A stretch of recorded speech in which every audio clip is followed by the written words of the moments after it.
going to see our boys going to fight, because these are the situations when you get down in the postseason, playoffs, things like that. You got to fight your way out of some of these situations. Adversity. Will Brown going with the right hand and got it, and he'll go to the line. Wow, I'll tell you, Will Brown's come up to play tonight.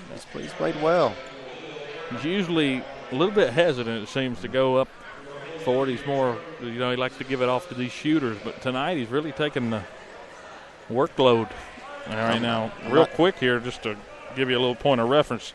Last time these two played, it was 68-54. Right now, it's 80-56 as Brown misses the free throw. It's 80-56. So, Cats have scored right at theirs, but they've given up a lot more. Yeah. Ton more. Just keep fighting right here. Tennessee High, you're going to try to hold the ball a little bit, run some clock. Again, the Vikings, if they can win this one, or whenever this one goes finals, they go inside there for two, and that's Hurley that finishes off 82 points now on the night for the Vikings. Don't have to rush anything. Now Strong, a three from the corner, misses off the front. Gavin Austin runs down the long Don't have to rush anything right here.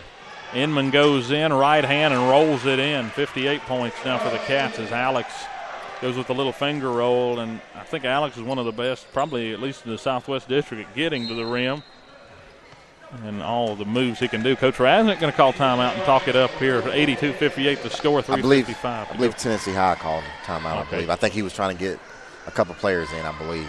Okay, so timeout Tennessee High. Again, those brought to you by State Line Motors on Euclid Avenue in Bristol. An 82-58 score here, but again, a chance for the Bearcats to finish off strong, and their next game will be on the 30th of this month against Tazewell. They'll play, these boys will play after the girls at home in the Den at 7:30. So that'll be a big Southwest District game coming up on Tuesday night. Unfortunately, I won't be doing a broadcast for that one because I have a night class at Emory. Can't do broadcast for all of them, I guess. No, you want to do it? We might put Coach Sidnor on the call for that one. Yeah, can't do it for all of them, but hopefully get a few more under our belt. I know the Graham game, hopefully, if it gets played for the girls, we're going to add it. We're doing the Battle Road game coming up on the next 3rd. Saturday. Yeah, next Saturday we'll be at it, and that'll be our next broadcast. We get it back inside. A nice move for Tennessee High's Mathis scores. And, again, they're going back to that senior group that they started the night off with, and he puts in two. 84-58 now the score is Gavin Austin hands it off. Strong traveled with it. Tried to get it inside. Like I said, we've seen a lot of travel calls tonight. And this game's going to sort of, I know in the end it's not a district game, so it's out of state for that matter, but in the end I think they're going to go back and watch, like I said, that first quarter, and you're going to be like, wow, what, because they can play like that for each quarter. Alex Inman got a steal there. They were trying to go inside again. Passed it off to Brown, who lost his dribble, but he picked it back up, trying to get it out. There's Gavin Austin, going to take a long jumper from 18 and missed. Rebound goes to the senior Mathis. That could have been a travel there, but there's a wide open three in the corner for Parker. Bounces off, and they're going to call in over the back. Actually, they're going to call it. Oh, it looks like they're pointing at Brown. Yeah, you're right. I thought it was going to call him Alex. Alex the one came up. Would have thrown the ball. Yeah. Actually, no, they called it on Tennessee High. They called it on Hurley on a push underneath. I thought they were going to get over the back. I was wondering why Brown was going to get it. Wow. That's not too big a deal. No, not at this point. But you're right, like you were saying, you're going to go back and look at that first quarter. And if I'm watching film, I'm a coach, I'm definitely going to go back looking at that second quarter. The second quarter is where we kind of lost this game, in that second quarter. And, you still had a whole second half left. And now the Cats are actually in the bonus. Right. But there's only three minutes to go. So, okay, you're Coach Rasnick, and you see this team, and you've got these scorers, and you've got these guys. You've got some guys who can, shoot the ball from long range. You've got guys who can drive it and score it at the rim. At what point do you figure out? Another turnover there. Yeah, they get a turnover here, and Inman lays it in. A steal as Gavin Austin gets the assist, 84-61. Another turnover. Got another turnover on the Vikings. Don't know. He stepped back inbounds with the ball. Yeah. He had the ball, the inbound man did, and he stepped back into play before making the pass. So it's a turnover, and now Gavin Austin will throw it back in. So, but I was going to talk about the tempo real quick. Do you sort of say at some point, instead of saying, okay, we're going to sometimes push it and sometimes we're going to slow it down, do you just turn and say, okay, well, we can make the shots whenever we slow it down? When we play a slower tempo. It's a mixture. It's a mixture. I mean, you got some kids who can play fast. You got some kids, and tonight in that first quarter, we showed that we can play slow. So I mean, it's a mixture. I think you got to be able to play both ways, especially in the playoffs, especially in the district play. You got to be able to play both ways. And even tonight, if we had a lead here, let's say we had a lead and we're up by 4 or 5 points, we can't keep pushing the tempo. That's the point. You want to hold the ball, maybe get a good look, maybe shoot it. But that second quarter is what you're going to look at tonight and be like, that's where we kind of lost, not to get lost for the game, but that's where we kind of let this game get away from us. Gavin Austin got fouled on his way up for a shot. He got fouled by Falver, and he made the front end second free throw up and good as well. 84-63. 2 minutes, 25 seconds to go.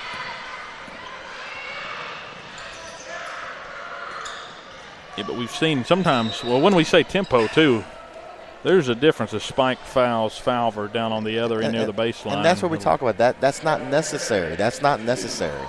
You didn't have to do that. You ran completely into a player. You didn't have to do that. That's not smart there.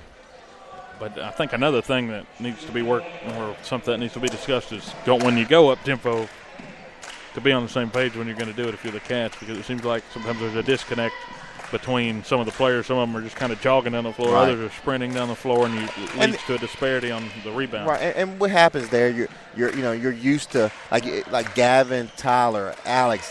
If they're the true scorers, you kind of get used to. Well, they're going to take the shot. They're going to go there and make the layup. So the other kids kind of get used to just watching them. But you make a good point. Get down there. If they miss it, you get the layup. In contrast to our girls, I think our girls, those starters, they all can score, so they're all trying to get down to the court to try to get the basket so they can score. Tennessee High or Virginia High will make some substitutions now. Rohan Spike out on the floor along with Jake Johnson, Gavin Austin, Tyler Strong, and Will Brown. Rohan trying to drive a pass way over the head of Strong and out of bounds. Turnover on the Cats. 86-63. Good look and there. Now some of the JV guys coming in for Tennessee High. A minute 57 to go in the fourth period. And how much of it, too, also has to do with the fact that it's Coach Resnick's first year back, and they're still trying to figure out an identity for this team. I think that has a little bit to do with it, and I spoke about it last night. I think at this point in the season is where you kind of hopefully you figured out your best players. I think you figured out who your scorers are. I think you figured out when is some energy off the bench defensively. I think you're still trying to figure out your post players. We're still struggling underneath the basket. Still trying to figure that out. Is Will going to be that post? Is Sean Watkins going to be that post? So you're still trying to figure that out. You got Spike who brings you some energy off the bench too, and you're still trying to figure that stuff out right now. So, hopefully as we get close to the end of the season, they get it figured out and get some district wins and hopefully get into the postseason.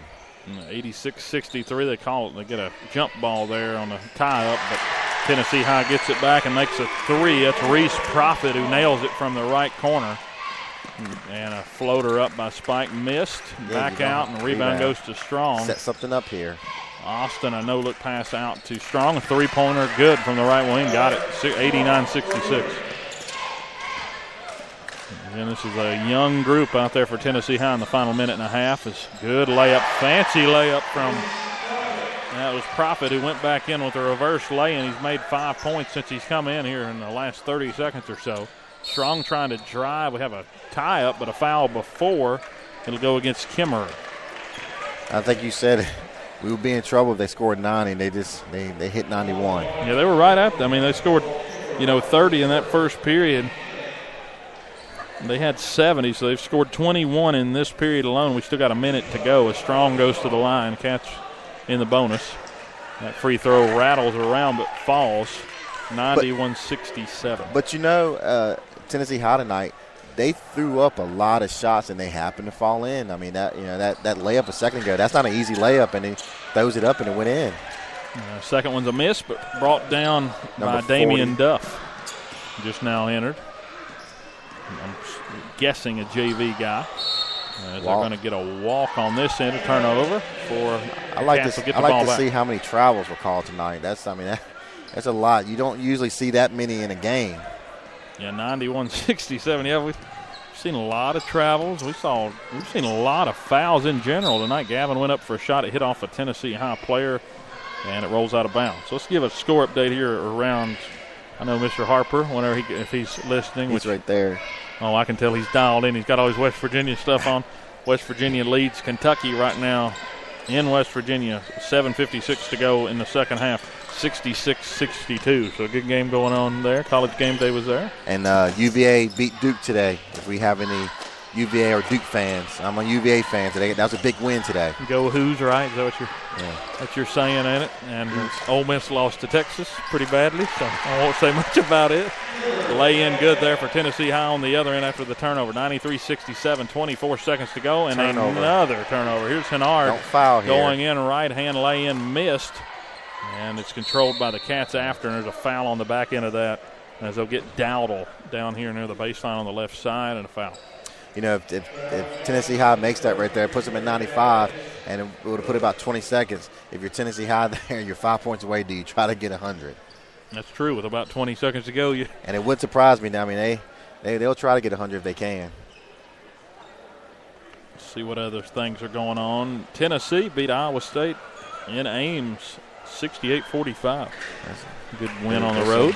I won't brag on Tennessee much since Mark's not here. But I'm pretty sure there's some UT fans that are interested in that score. We hate to make them too happy, right? Yeah. There it is. There's your Christmas present for the day, as there's a couple of free throws made by Strong. They'll push it back down the floor. 12 seconds to go. They're trying to score. And they miss. Rebounded by Strong with 8 seconds to go. He's dribbling through defenders. They get Jake Johnson down on the block. Lay in good with 3 seconds.